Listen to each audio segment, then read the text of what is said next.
umpisahan na po agad natin mga kababayan, ito pong ating talakayan. Dito muna sa nakita po nating video ni Harry Roque na kung saan mga kababayan gigil na gigil at galit na galit po kay Senator Risa Hontiveros dahil nga daw mga kababayan doon po sa lumabas na issue na kung saan binayaran daw etong si Alias Rene para tumistigo laban daw po dito kay Kibuloc mga kababayan. Ngayon pakinggan po natin etong sinasabi mga kababayan dito sa balita na inilabas po ng News 5. Sabi po dito, ex-presidential spoke Harry Roque, bumira ng patutsada versus Senator Risa Hontiveros. So ito, pakinggan po natin mga kababayan. Anyway, shoutout po kay Inay Lilito Nene. Thank you po sa pakape. Ano po, ipagpatuloy pa natin. So hindi ko po alam kung magbabayad din nitong si Hontiveros ng 500,000 para sa testigo para madawit din ako at sabihin na ako nag-recruit sa kanila, no? Pero nakakataas balahibo po, nakakadiri, nakakagalit na isang senador ng bayan gagamit talaga ng ganitong mga taktika para madiin ang mga kalaban sa politika. And how dare you use the Senate of the Republic of the Philippines, no? Back to you, back to sa mga kaalyado ninyo, Harry Roque. Alam niyo mga kababayan, ito yung sinasabi ni Harry Roque. Sa madalit salita, pinupunan niya itong si Senator Risa Hontiveros bakit daw ginagamit ang Senado para daw mga kababayan upakan yung mga kalaban nila sa politika, especially yung kalaban ng gobyerno ni PBBM sa politika. Pero kung titingnan yung mabuti mga kababayan, sino ba ang gumagamit ng pagiging isang senador para pagtakpan yung mga kaalyado po nila, especially para birahin din yung mga kalaban po nila sa politika? Di ba kung titingnan nyo, ano ba ang ginagawa ni na Robin Padilla? Ano ba ang ginagawa ni na Senator Bato de la Rosa, ni na Bongo? Di ba kapag kapabor sa kanila, yung sinasabi mga kababayan, wala silang reklamo. Pero kapag ka-against sa kanila, kita nyo nga mga kababayan nung panahon na gusto nilang ipadismiss yung impeachment ni Sara Duterte. Kita nyo naman kung sino yung mga senador na ginagamit talaga yung pagiging senador po nila para talaga iabsuelto ang kaalyado nila at para din durugin yung kalaban po nila sa politika. Ano po ngayon, ipagpatuloy pa natin. Para maging para maging instrumento na gipitin ng mga kalaban ng administrasyon. Di ba? At ang isa pang nakakasuka, yung talagang lantaran ng sabuatan ng mga dilawan, ng mga loyalista at CPP-NPA, no? Tingin nyo ba, miski kayo'y magsabuatan na yan, makukuha yung suporta ng taong bayan? Nagsabuatan na nga kayo, ang latest survey, nangunguna pa rin, 33%. Si Inday Sara, kung magkaka-eleksyon na yun, siya maging presidente. At ang pinakamalapit na kanyang katunggali, ay 50. Hindi, ang problema kasi sa mga to mga kababayan, napakaaga ng mind conditioning, especially ni Sara Duterte. Kita nyo naman kung ano yung ginagawa niyang effort para lang sirain ang gobyerno. Para nang sa ganon, pasamain mga kababayan ng pasamain ng gobyerno at palabasin na api po sila sa publiko. Konti na nga lang iisipin ko mga kababayan.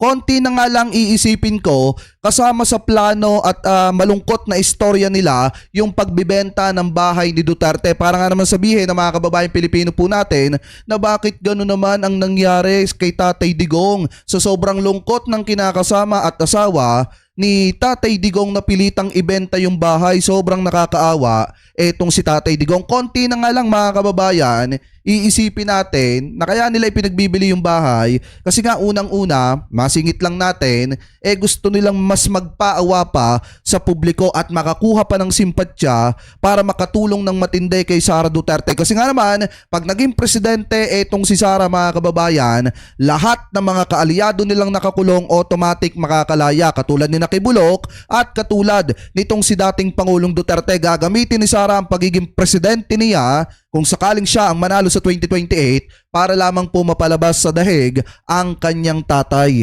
At para mapagtakpan nila yung mga dapat po nilang panagutan. Pero anyway, ipagpatuloy pa natin. 10% kalahati lamang. Yung tulpo nga wala na no? Naglao na parang bula. Diba? So ibig sabihin yan, magsama-sama man kayo, wala pa rin mangyayari sa inyo dahil alam ng taong bayan na ikaw, by rules, nakakadiri ka kasi madali ka magmalinis. Hanggang ngayon, hindi mo naman sinasabi bakit bigla ka nanalo nung ikaw ay naging director ng PhilHealth at sangkatutak na advertisement ang ginamit ng PhilHealth sa mga panahon na yun. Huwag mo sabihin hindi mo ginamit talaga ang pera ng PhilHealth para ikay Tama, ini-issue nila mga kababayan na. Tingnan nyo, ini-issue ni Harry Roque yung about do sa PhilHealth. Pero Nakalimutan niya mga kababayan na may napakalaking iskandalo nung panahon ni dating Pangulong Duterte, which is yung pharmaceutical scam mga kababayan, yung Parmalim, na hanggang ngayon hindi po nila masagot-sagot. Napakagaling nilang manira kay Senator Risa Hontiveros, pero yung tanong ng mamamayang Pilipino kung saan napunta yung perang kinurakot ng mga kaalyado niya, hindi po niya masagot, bagkos mga kababayan pinagtatakpan pa nila yung kaalyado nila. Ano po, alam niyo, sa totoo lang mga kababayan, yung sinasabi dito ni Harry Roque na kung magkakaroon ng eleksyon ngayon at panalo si Sara Duterte, isang malaking kalokohan po yan, dahil mas pipiliin pa rin ng mga kababayang Pilipino po natin, kung sakaling ang makatunggali po niya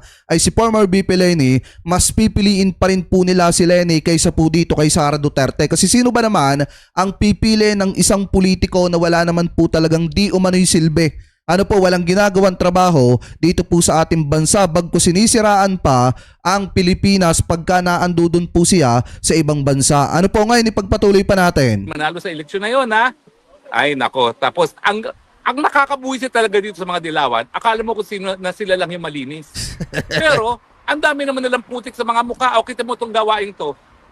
Gawain ba ng matinong tao yan na magtatanim ebidensya, tanim testigo para lang magipit ang isang tao na walang kasalanan? O tapos akala mo kung sinong kami lang ang malinis sa bayan nito, kami lang ang dapat maglingkod. Kaya na-turn off ang taong bayan sa inyo. Bakit pa sumikat si Tatay Digong? Kasi walang kaplastikan. Inaamin niya tao siya, inaamin niya hindi siya perpekto, meron siyang mga kahinaan, ano ngayon? Basta nagmamahal siya sa bayan. Eto kung akong tatanungin mga kababayan, yung pananaw ko dito kay Alias Rene, wait lang, isunod na natin to si Alias Rene bago tayo pumunta do sa ibang mga article. Yan. Kung akong tatanungin kasi mga kababayan, dito po sa issue ni Alias Rene, eto po mga kababayan, sa totoong buhay, hindi po ito nabayaran. In my own opinion mga kababayan, kasi sinabi naman po mismo ni Senator Risa Hontiveros na may mga ebidensya po sila noong mga panahon na lumapit sa kanila etong si Alias Rene para voluntaryong tumistigo laban po dito kay Kibulok. Ano po, at ang isa pa dyan mga kababayan, alam naman po natin nung nagbitaw ng salaysay etong si Alias Rene, yun po ay sinumpaang salaysay po niya. Ano po, nag-take po siya ng oath. And then mga kababayan, alam naman din po ni Alias Rene yung consequences mga kababayan or kapalit o resulta ng gagawin po niyang kasinungalingan. Pwede po siyang masampahan ng kasong perjury. Dahil nga mga kababayan, nagbibigay po siya ng false information at maling pahayag. Ano po, maling testimonya at maling mga sinasabi po niya. So ngayon, kung binaligtad po niya yan, ang tingin ko po dyan, baka tinakot lamang po yan di umano ng mga taong kaalyado nitong si Kibulok para bawiin yung mga sinabi po niya sa Senado nung panahon na siya po ay umattend ng Senate hearing ni Senator Risa Hontiveros at nagbibitaw ng mga salita doon. Ano po, ngayon ipagpatuloy pa natin. Hindi gaya nyo na talagang kami lang ang malinis, kami lang ang magaling, kami lang ang pwedeng mamuno. Ayan, nakakasuka ka. At itong nangyari nito na meron ng lumantad, nagpapatunay na wala kang karapatan maglingkod. Kaya nga nananawagan ako, kinakailangan mag-file ng ethics complaint dyan kay Hontiveros na yan. Ang sa ganun, Hindi, dapat nga mas mag-file pa ng ethics complaint dito kay Bato de la Rosa at saka dito kina Robin Padilla, kasi halatado naman po yung pagtatakip nila sa kanilang kaalyado na si Sara Duterte. Dapat nga kung tutusin mga kababayan, yang mga yan tinatanggal na si Senado kung pwede nga lang ipatanggal ng mamamayang Pilipino yang ibang mga senador na pro Sara Duterte, pro Duterte, dapat tanggalin na po yung mga yan. Dahil unang-una, kapag interest nila, yung pinag-uusapan, mas nangingibabaw po yung personal interest nila kaysa sa interest ng mamamayang Pilipino. Kung pwede nga lang pagtatanggalin yan, di sana matagal na po yung natanggal. sipa na siya sa Senado. Walang karapatan ang kahit sinong nagtatanim kaso, nagtatanim ebidensya, nagtatanim testigo na manatili sa Senado. Dahil ang Senado in the first place, nagagawa ng batas. No? Pangalawa, yung mga investigasyon na dapat ginagawa niya in aid of legislation at hindi dapat nagtatanim ebidensya laban sa mga kalaban sa politika. Again po lilinawin ko, kayo mga dilawan, as exemplified by Risa Hontiveros, sinusuka kayo kasi kayo mapagpanggap. Nagmamalinis.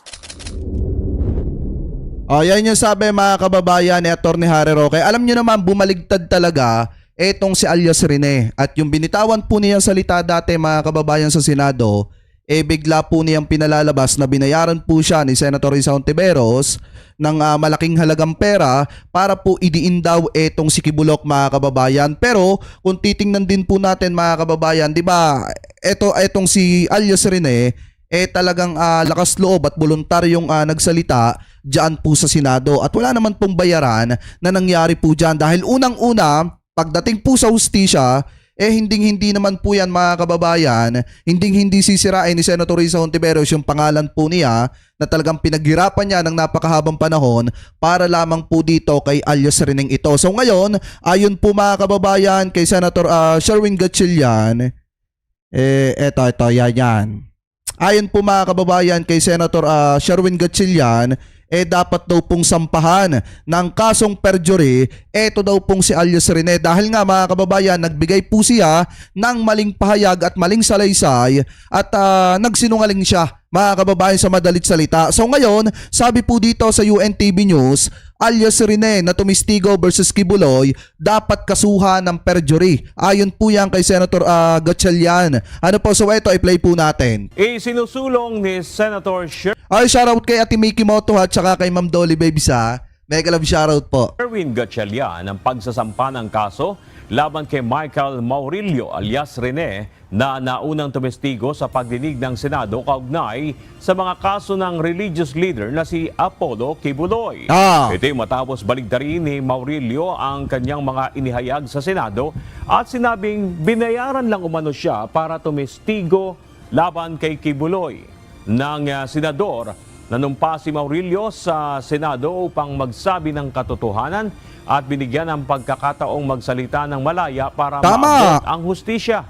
Ngunit ngayon ay iba na ang sinasabi at lumalabas anya na nagsinungaling siya laban sa Senado at taong bayan na isang sampal sa mukha ng institusyon. Dapat anyang kasuhan ito ng perjury at lie. Kasi mga kababayan, sa totoo lang, dapat po talagang makasuhan ng perjury yan pong si anong yan. Yang si alias Rene na yan dahil unang-una, napakasinungaling po ng tao na yan. Bakit? Dahil lumapit siya sa Senado para magsalaysay ng kanyang mga nakita nung siya ay nagtatrabaho pa lamang bilang landscaper dyan po mga kababayan sa lugar nitong si Kibulok mga kababayan. Ano po? And then nagsalaysay po siya na nakakita siya ng daladala ni Sara Duterte at ni dating Pangulong Duterte na bag na naglalaman ng napakaraming armas na kinuha dito po kay Kibulok mga kababayan. So ngayon, yung mga pahayag po niya na yun doon sa Senado ay binabawi na po niya bagkos pinapasama pa niya yung mga senador na tumulong sa kanya para mailabas niya yung katotohanan. Ngayon mga kababayan, iba na yung sinasabi nitong si alias Rene. Kaya ang tingin ko dyan, siguro baka tinakot yan di umano ng mga kaalyado nitong si Kibulok. Dahil alam naman po natin na may mga kaalyado etong si Kibulok mga kababayan na nasa kapangyarihan pa rin. At yung iba nga, mga senador pa. Ay under oath dahil sa pagsisinungaling sa Senado. Sa Lunes, isasagawa ang press conference na pangungunahan ni Senator Risa Hontiveros kung saan inaasahang magsisiwalat ng iba pang impormasyon kaugnay ng issue.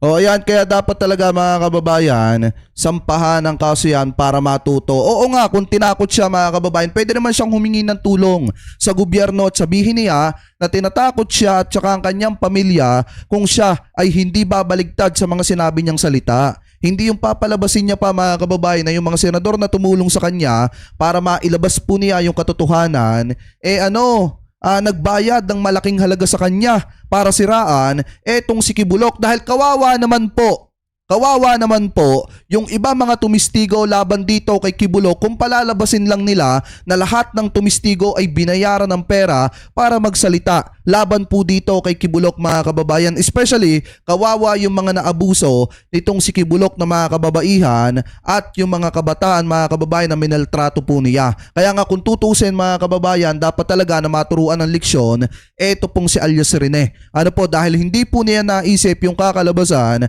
ng kanya kanyang pagbaligtad ng kanyang mga testimonya. Anyway, mga kababayan, kayo po, ano po ang comment ninyo hingil po dyan sa sinasabi ni Senator Gatchalian na dapat daw pong sampahan ng kasong perjury, ito pong si alias Rene dahil po sa pagbaligtad nito at pagbawi ng mga sinumpaang salaysay po niya, mga kababayan, dyan po sa Senado. So comment below na lamang po kung ano pong masasabi nyo hingil po sa topic na yan na tinalakay po natin.